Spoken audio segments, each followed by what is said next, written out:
जय हिंद दोस्तों। आशा करते हैं कि आप अच्छे होंगे, स्वस्थ होंगे। आज का हम लोग सेशन शुरू करने जा रहे हैं। डेली टेस्ट सीरीज का जो सेशन चल रहा है, इसमें अभी हम लोग पॉलिटिकल साइंस को मेनली डिस्कस कर रहे हैं। और फिर इसके बाद समय के साथ इसमें और भी विषय जुड़ते चले जाएंगे। और ये लगातार टेस्ट सीरीज चलते रहेगा, जो कि बहुत महत्वपूर्ण भी है। खैर, जो टेस्ट सीरीज का जो वीडियो है, वीडियो का जो पीडीएफ है, डिस्क्रिप्शन में लिंक दे दिया होगा, वहाँ से आप पीडीएफ भी डाउनलोड कर सकते हैं। खैर, आज हम लोग अपने सेशन को शुरू करते हैं कि संविधान सभा का मसौदा तैयार करने वाली समिति के अध्यक्ष कौन थे। मतलब ड्राफ्टिंग कमेटी कर रही है, प्रारूप समिति। मसौदा मतलब जो प्रारूप समिति तैयार किए थे, तो J B Kripalani, Pandit Jawaharlal Nehru, B R Ambedkar, doctor Rajendra Prasad. तो आपको पता होगा कि डॉक्टर बी आर अम्बेडकर ही प्रारूप समिति के अध्यक्ष थे। और शायद आपको पता हो कि नहीं हो कि प्रारूप समिति का कार्य क्या था। तो प्रारूप समिति का कार्य क्या था कि जितनी भी संसदीय समिति थी इनके पूर्व, तो उनके द्वारा पूरे संविधान को तैयार कर दिया गया। और उस संविधान को संविधान सभा के बीच अब चर्चा किया जाना शुरू हुआ।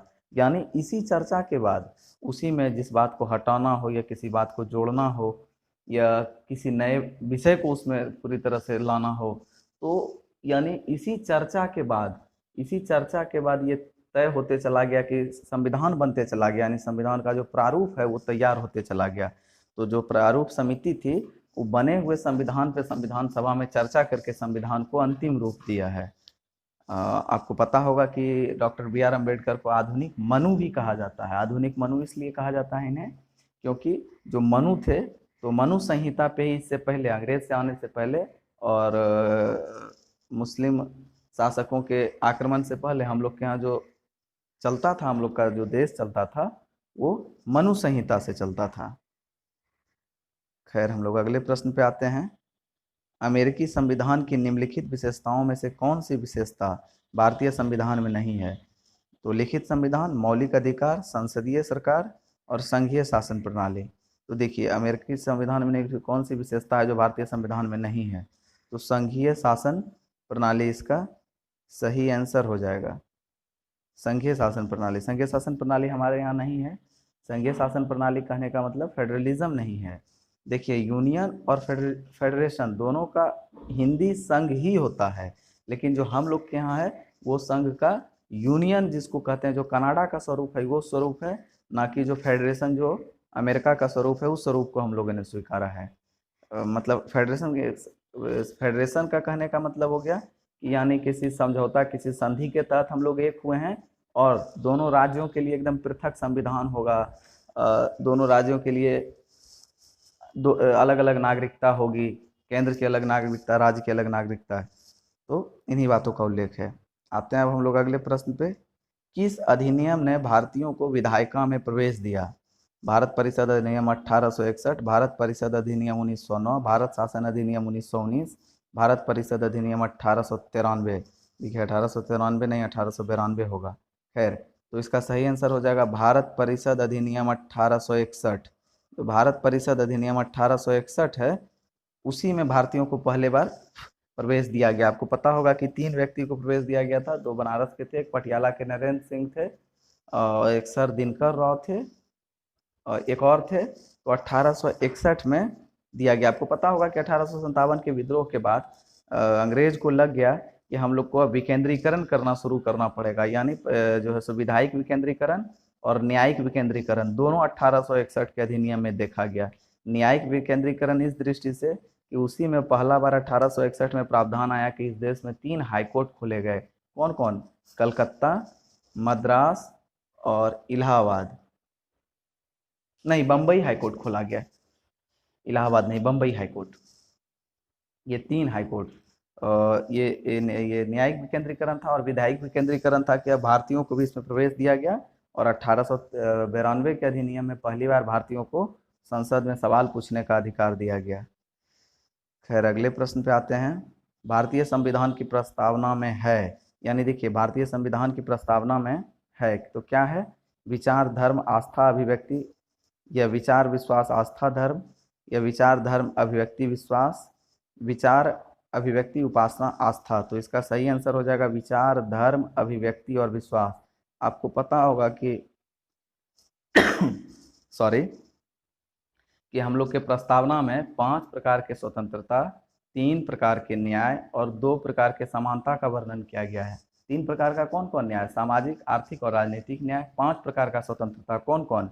विचार का स्वतंत्रता, अभिव्यक्ति का स्वतंत्रता, धर्म का स्वतंत्रता, विश्वास का स्वतंत्रता और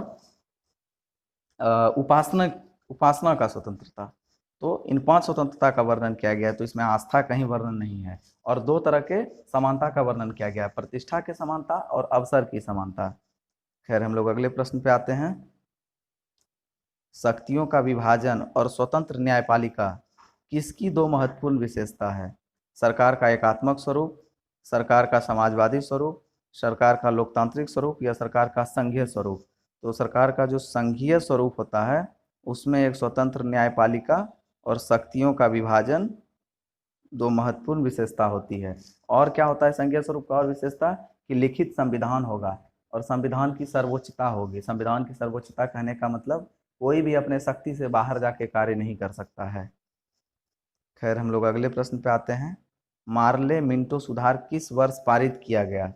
1905 में, 1910 में, 1909 में, 1919 में। तो आपको पता होगा कि भारत परिषद अधिनियम 1909 को हम लोग मार्ले मिंटो सुधार भी कहते हैं।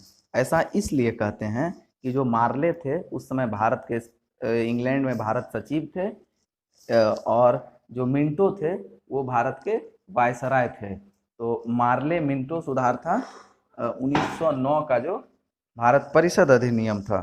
तो इसका आंसर क्या हो जाएगा? 1909। और पहली बार हिंदू और मुस्लिम के लिए पृथक निर्वाचन जो प्रणाली शुरू हुई थी इसी से शुरू हुआ है, मार्ले मिंटो सुधार से। और मार्ले मिंटो सुधार को निरंकुश उदारवाद कहा गया है। अगले प्रश्न पे हम लोग आते हैं। भारत का संविधान अपना प्राधिकार किससे प्राप्त करता है? राष्ट्रपति और सर्वोच्च न्यायालय से, राष्ट्रपति से, भारत की जनता से, समाज के सभी वर्गों के लोगों द्वारा प्रतिनिधित्व संविधान सभा से।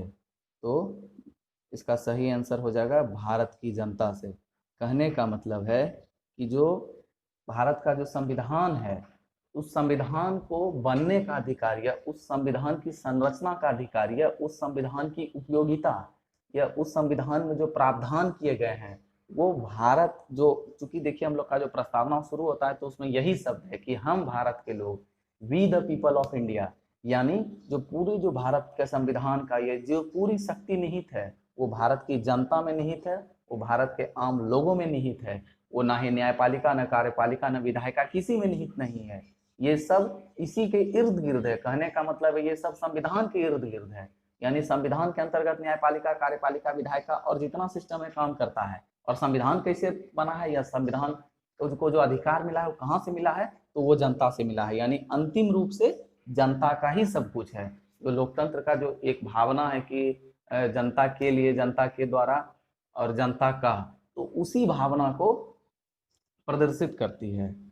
खैर, हम लोग अगले प्रश्न पे आते हैं।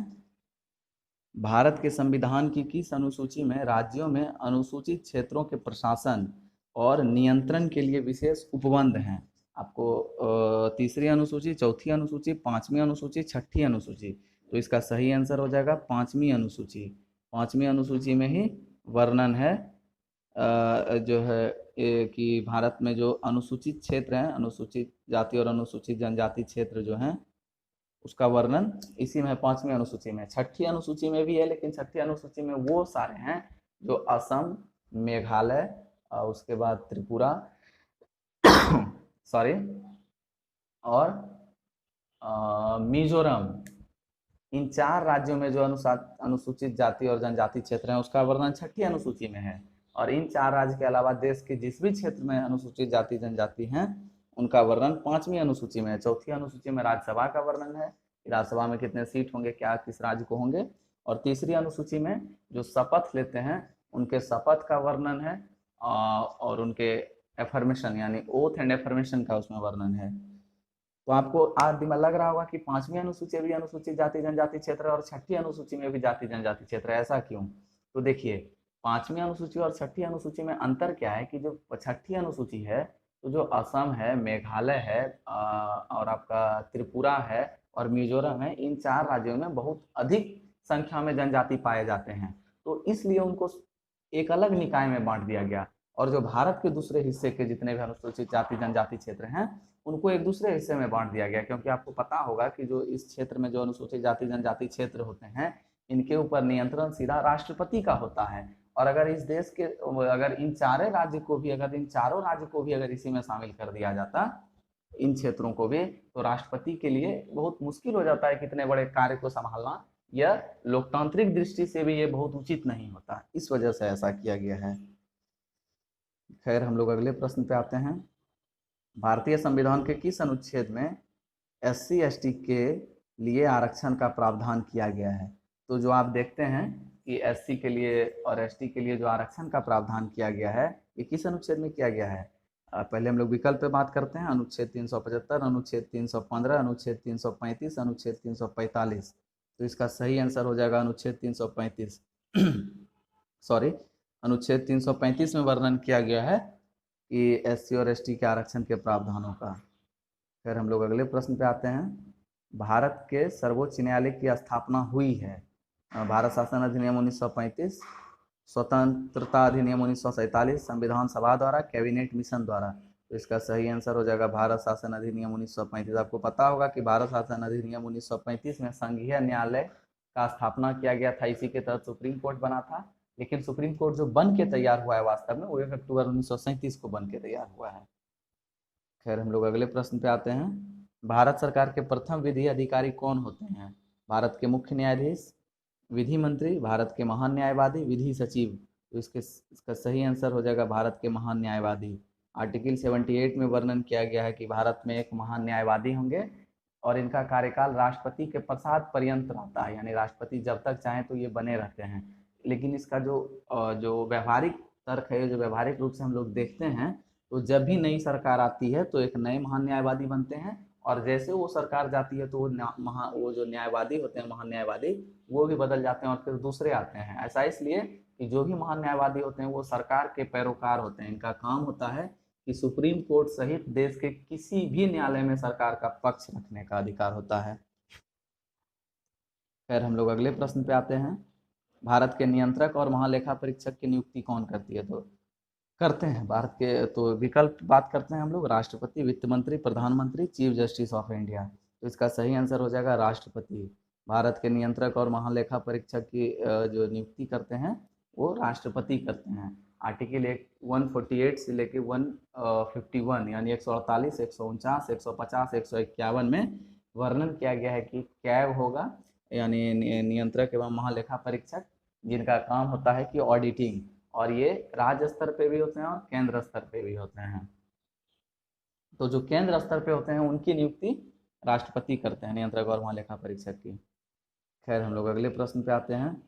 किस लोकसभा अध्यक्ष के खिलाफ लोकसभा में अविश्वास प्रस्ताव लाया गया था? Balram Jakhar, PM Sangma, GV Mavalankar, Manohar Joshi. तो इसका सही आंसर है कि अभी तक एकमात्र बार जो लोकसभा के जो अध्यक्ष थे जिनके खिलाफ अविश्वास प्रस्ताव लाया गया वो है GV मावलंकर। तो जो ये GV मावलंकर हैं उनके खिलाफ अविश्वास प्रस्ताव लाया गया। और एक रोचक बात आपको बताते हैं कि जब हम लोग का संविधान बना रही थी, तो हम लोग का संविधान तो निर्माण कर ही रही थी, लेकिन उस दरमियान वो विधायिका के भी रूप में कार्य कर रही थी। यानी उस समय जो संसद होता था, तो उस समय संसद का भी काम संविधान सभा ही कर रही थी। तो जब संविधान सभा संविधान बनाने का कार्य करती थी, तब तो इसकी अध्यक्षता डॉक्टर राजेंद्र प्रसाद करते थे, और जब संविधान सभा एक संसद के रूप में कार्य कर रही होती थी, तब इसकी अध्यक्षता GV मावलंकर करते थे। तो आपको लग रहा होगा कि क्या संसद उस समय लोकसभा और राज्यसभा दो सदनों में काम कर रहा था? नहीं, एक संयुक्त सदन के रूप में कार्य कर रहा था। खैर, हम लोग अगले प्रश्न पे आते हैं। सभी मंत्री परिषद के मंत्री उत्तरदायी होते हैं राष्ट्रपति के प्रति, संसद के प्रति, प्रधानमंत्री के प्रति, केवल लोकसभा के प्रति। तो इसका सही आंसर हो जाएगा केवल लोकसभा के प्रति। जो मंत्री होते हैं, जो मंत्री परिषद, यानी मंत्री परिषद में कौन कौन आ गए? कैबिनेट मंत्री आ गए, राज्य मंत्री आ गए, उप मंत्री आ गए, जितने होते हैं सब के सब जो मंत्री परिषद होते हैं, तो जो होते हैं वो सिर्फ लोकसभा के प्रति उत्तरदायी होते हैं। ऐसा क्यों? क्योंकि जो मंत्री होते हैं वो कार्यपालिका के प्रमुख इकाई या अंग होते हैं, और जो लोकसभा है, लोकसभा वो जनता के द्वारा डायरेक्ट चुनी हुई जो है प्रतिनिधि वहाँ है, डायरेक्ट जिसको जनता ने अपने मतों से चुना है। तो इस वजह से जो मंत्री परिषद होता है वो सिर्फ लोकसभा के लिए उत्तरदायी होता है।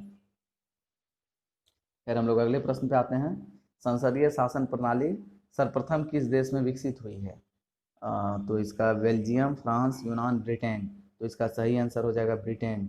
जो संसदीय शासन प्रणाली देखते हैं, पार्लियामेंट के फॉर्म ऑफ गवर्नमेंट, इसका शुरुआत कह लीजिए या इसका विकास कह लीजिए, जो कह लीजिए, वो सब का सब इंग्लैंड में ही, ब्रिटेन में ही हुआ है। अगले प्रश्न पे आते हैं। भारतीय संविधान के किस अनुच्छेद में लोकसभा के गठन के संबंध में प्रावधान किया गया है? Article 75, article 79, article 81, article 80। तो देखिए इसका सही आंसर हो जाएगा अनुच्छेद 81। अनुच्छेद 81 में वर्णन किया गया है लोकसभा का। देखिए संसद का वर्णन किया गया है आर्टिकल 79 में, यानी 79 में, और उच्च सदन, तो उच्च सदन कौन है? राज्यसभा। तो उच्च सदन, पहले एक लॉजिक लगा रहे हैं हम लोग सिर्फ, तो उच्च सदन का जिक्र किया गया है अनुच्छेद 80 में, और उच्च सदन कहिए, राज्यसभा कहिए, और लोकसभा का वर्णन किया गया है अनुच्छेद 81 में। हम लोग अगले विकल्प पे आते हैं। धन विधेयक पारित करने के लिए राज्यसभा को कितने समय दिया जाता है? तो 14 दिन, 15 दिन, 30 दिन, 180 दिन। तो इसका सही आंसर हो जाएगा 14 दिन। आपको पता होगा कि धन विधेयक पारित करने के लिए, लोकसभा में लाने के लिए, चूंकि सबसे पहले लोकसभा में ही प्रस्तुत किया जाता है, तो अनुमति लेना पड़ता है राष्ट्रपति से, और धन विधेयक होगा कि नहीं होगा ये तय करते हैं लोकसभा के अध्यक्ष। और धन विधेयक का जिक्र किया गया है आर्टिकल 110 में। हम लोग आते हैं अगले प्रश्न पे। निम्नलिखित में से कौन सा सदन का सदस्य हुए बिना इसके अध्यक्ष के रूप में कार्य कर सकते हैं? तो विधान परिषद के सभापति, लोकसभा का अध्यक्ष, उपराष्ट्रपति, या राष्ट्रपति का उपसभापति। तो इसका सही विकल्प हो जाएगा उपराष्ट्रपति। आपको पता होगा कि जो उपराष्ट्रपति होते हैं उनका जिक्र किया गया आर्टिकल 62 में कि इस देश में एक उपराष्ट्रपति होंगे, और जो उपराष्ट्रपति हम लोग जो इस पद को जो लिए हैं वो अमेरिकी संविधान से लिए हैं। और आर्टिकल 64 में कहा गया है कि जो उपराष्ट्रपति होंगे वो राज्यसभा के पदेन सभापति होंगे। पदेन सभापति कहने का क्या मतलब है कि ऑटोमेटिक, यानी जैसे कोई व्यक्ति उपराष्ट्रपति बनेगा वो स्वतः जो है सो कि क्या सभापति हो जाएगा राज्यसभा का, तुरंत सभापति हो जाएंगे वो राज्यसभा का ऑटोमेटिक। जैसे कि आप एक उदाहरण के लिए, बड़ा मजाकिया उदाहरण है, कि आप मान लीजिए कि अगर आप शादी करने जा रहे हैं, तो आप जैसे शादी करने जा रहे हैं तो आप ऑटोमेटिक लड़का से दूल्हा हो गए, यानी उसके पहले तो आप लड़का थे, लेकिन आप जैसे आप शादी करने के लिए जा रहे हैं कि आप दूल्हा हो गए। ऐसा तो नहीं है कि किसी विशेष प्रोसेस के तहत आप फिर दूल्हा बनते हैं, सिर्फ आप शादी करने के लिए जा रहे हैं तो आप दूल्हा हो गए। उसी तरह जैसे कोई व्यक्ति उपराष्ट्रपति बनेंगे वो स्वतः सभापति हो जाएंगे राज्यसभा के। इसी को पदेन, इसीलिए पदेन जो लिखा गया है, पदेन का यही मतलब है। आते हैं हम लोग अगले प्रश्न पे। भारत के संविधान में 8वीं सूची नहीं, अनुसूची होगा, 8वीं अनुसूची में कितनी भाषाएं हैं? 14, 15, 22, 18। आपको पता होना चाहिए कि 22 भाषाएं हैं। जब हम लोग का देश आज़ाद, जब संविधान, मूल संविधान में 14 भाषा था और अभी 22 भाषा है। कौन कौन 22 भाषा है एक बार सुन लीजिए।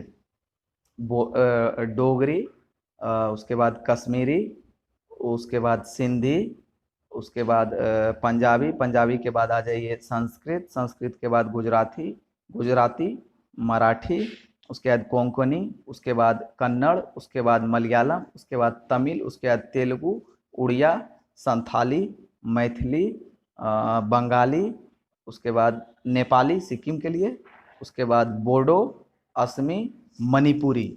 यही 22 भाषा जो है हम लोग का ऑफिशियल लैंग्वेज है, ये मान्यता प्राप्त भाषा है। हम लोग अगले प्रश्न पे आते हैं कि दल बदल निरोधक कानून किस संविधान संशोधन से संबंधित है? 53वां संविधान संशोधन, 52वां संविधान संशोधन, 54वां संविधान संशोधन, 51वां संविधान संशोधन। तो आपको पता होना चाहिए कि 52वां संविधान संशोधन से संबंधित है दल बदल निरोधक कानून, यानी दल बदल जो कानून था उसका। तो और 52वां संविधान संशोधन 1985 में पारित हुआ। फिर इसमें भी संशोधन हुआ 1992 में, वो दूसरा बात है। लेकिन 52वां संविधान संशोधन दल बदल विरोधी कानून से जुड़ा हुआ है, जो 1985 में पारित हुआ था। इसी के साथ हम लोग का आज यहाँ सेशन कंप्लीट होता है। आशा करते हैं कि आपको सेशन अच्छा लगा होगा। और ये जो देखिए जीके जीएस आप जितना अधिक प्रैक्टिस कीजिएगा, आप उस प्रैक्टिस से ही बेहतर हो पाइएगा। आप लगातार प्रैक्टिस करते रहिए। आप पीडीएफ लिंक दिया गया है डिस्क्रिप्शन में, आप पीडीएफ डाउनलोड कर लीजिए, आप उस पर लगातार प्रैक्टिस कर लीजिए। फिर आपको किसी आंसर में अगर कहीं डाउट है तो फिर आप वीडियो पे आके देख लीजिए, या आपको जो बेहतर लगे। लेकिन आप लगातार आपको प्रैक्टिस करना पड़ेगा। धन्यवाद पूरे सेशन को देखने के लिए।